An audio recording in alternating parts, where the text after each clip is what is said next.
ओम शांति। आज 23 मार्च 2022 की साकार मुरली। आज बाबा ने कहा, मीठे बच्चे, कोई भी कर्म विकर्म न बने, इसकी पूरी संभाल करनी है। कदम कदम पर बाप की सीमत लेकर कर्म में आना है। प्रश्न, विकर्मों से कौन बच सकते हैं? बाप की सहायता किन्हें मिलती है?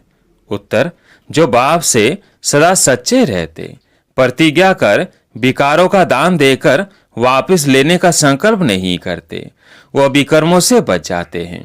बाप की सहायता उन्हें मिलती जो कर्म विकर्म बनने के पहले राय लेते हैं, साकार को अपना सच्चा सच्चा समाचार बताते हैं। बाबा कहते, बच्चे, सर्जन के आगे कभी अपनी बीमारी छिपाना नहीं। पापों को छिपाएंगे तो वृद्धि होती रहेगी, पद भी भ्रष्ट हो जाएगा, सजाएं भी खानी पड़ेगी। गीत है, बचपन के दिन भुला न देना। ओम शांति। बच्चों ने गीत सुना कि बाप बच्चों को सावधानी देते हैं कि हे बच्चे, तुम आकर ईश्वर के बने हो और जानते हो हम ईश्वर की संतान है। सारी दुनिया मानती है कि वो गॉड फादर है। फादर माना हम उनकी संतान ठहरे। परम पिता तो बच्चे ही कहेंगे। तुम लौकिक के बच्चे तो हो, अब पारलौकिक बाप के बने हो। किस लिए? बेहद के बाप से बेहद सुख का वर्षा लेने के लिए। बाप है ही स्वर्ग का रचयिता। स्वर्ग में जरूर देवताओं की बादशाही है, यह जानकर तुम बच्चे बने हो।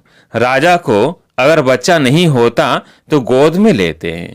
गोद लेते हैं साहूकार की, कभी गरीब की गोद नहीं लेंगे। कुछ लाभ होगा तभी गोद लेंगे। तुम भी अभी जानते हो हम ईश्वर के बने हैं, उससे स्वर्ग की बादशाही मिलेगी। अब ऐसे बाप को कभी भूलना नहीं चाहिए, उनकी मत पर चलना चाहिए। रावण की मत पर तो विकर्म करते रहेंगे। इन 5 विकारों के वश नहीं होना है।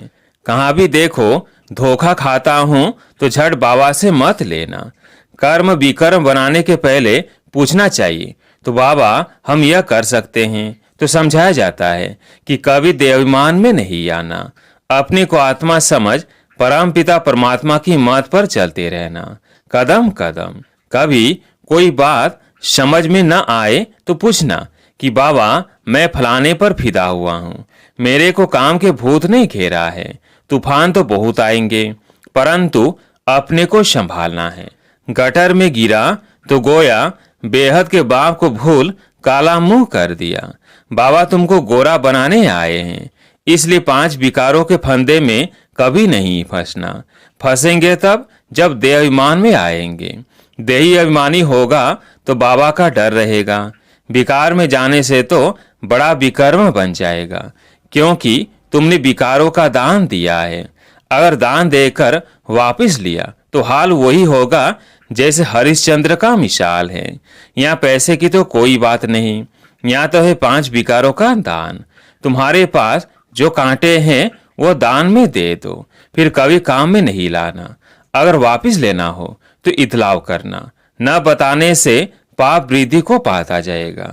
फिर विकार में जाते रहेंगे। बतलाने से सहायता मिलेगी। हम शिव बाबा के बच्चे हैं, बाप से प्रतिज्ञा की है, कभी हार नहीं खाएंगे। यह 5 विकारों रूपी दुश्मन को जीतने की बॉक्सिंग, उसमें कभी हराएंगे नहीं।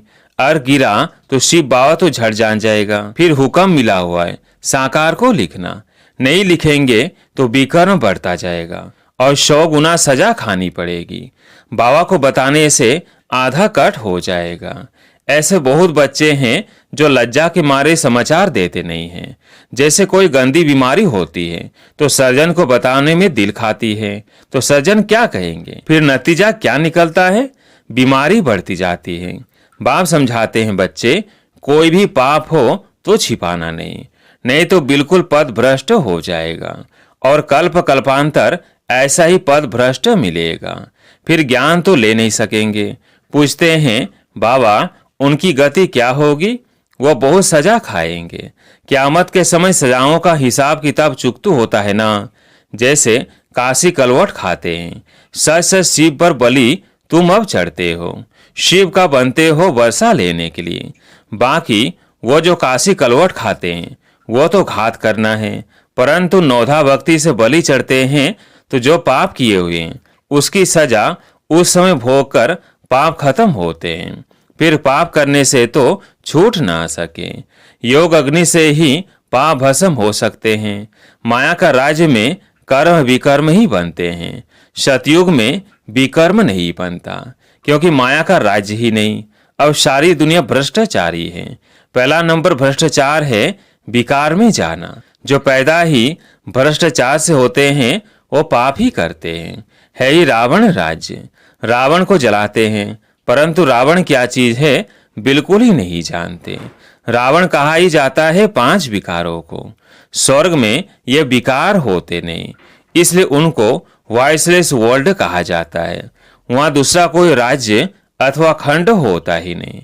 इस्लामी बौद्धि आदि सब पीछे आए हैं। वो भी पहले सतो प्रधान होते हैं, फिर रजोतमो में आते हैं।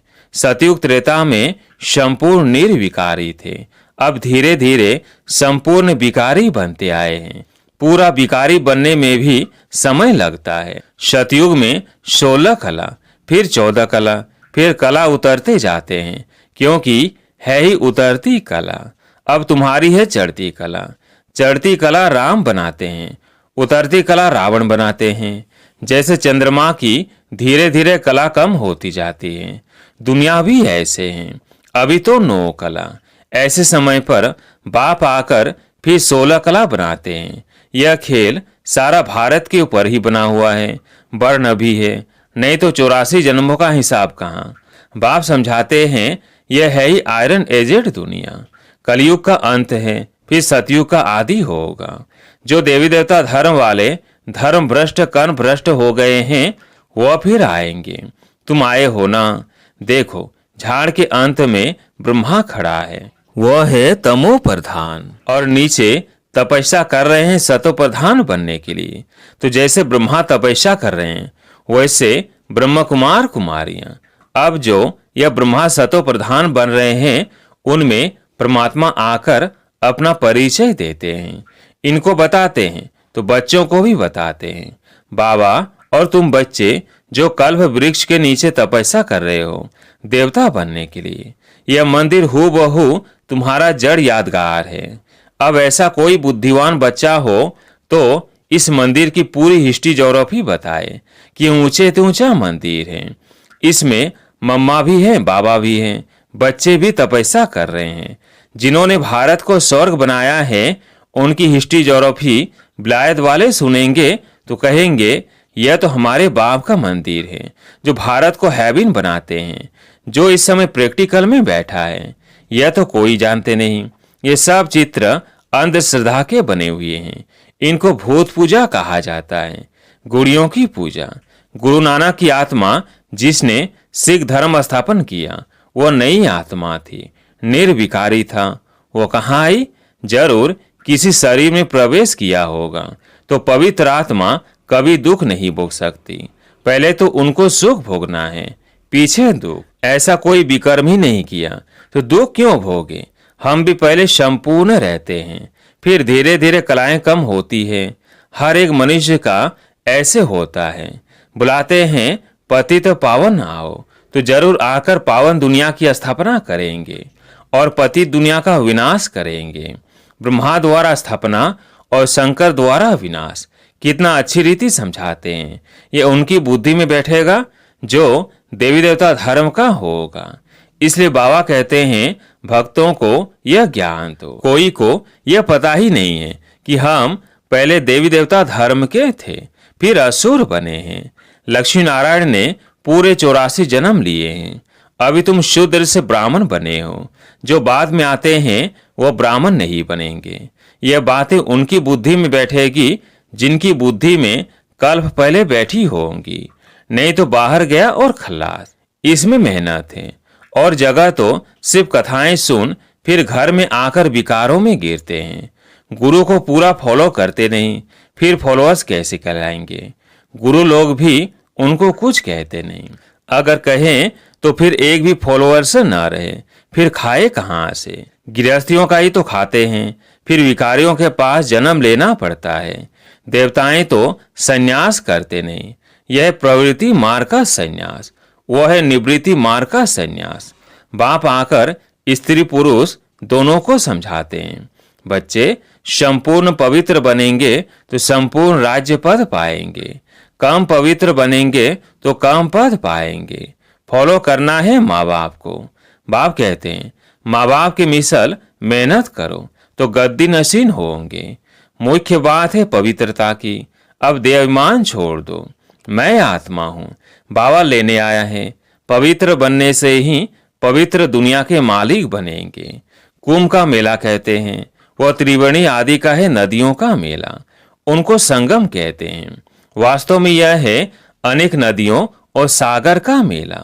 तुम सब ज्ञान नदियां हो, बाप ज्ञान सागर है। बाप कहते हैं मेरे से योग लगाओ तो तुम पति से पावन बन जाएंगे।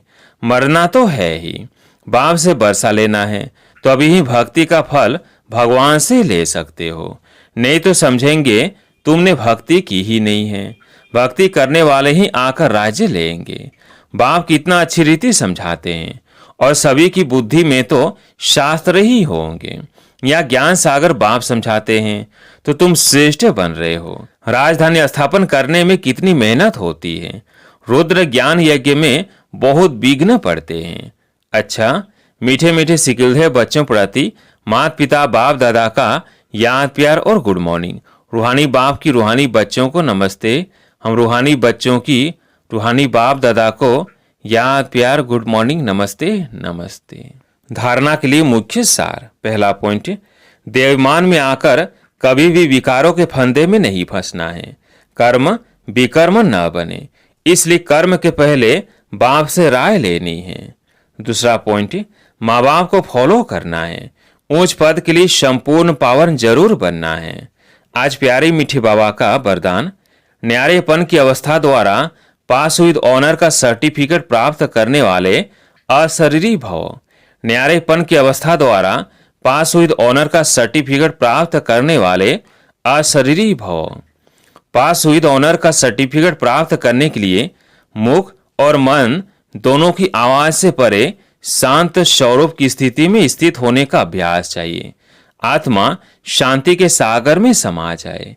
यह स्वीट साइलेंस की अनुभूति बहुत प्रिय लगती है। तन और मन को आराम मिल जाता है। अंत में यह अशरीरी बनने का अभ्यास ही काम में आता है। शरीर का कोई भी खेल चल रहा है, अशरीरी बन आत्मा साक्षी अर्थात न्यारो हो अपने शरीर का पाठ देखे तो यही अवस्था अंत में विजयी बना देगी।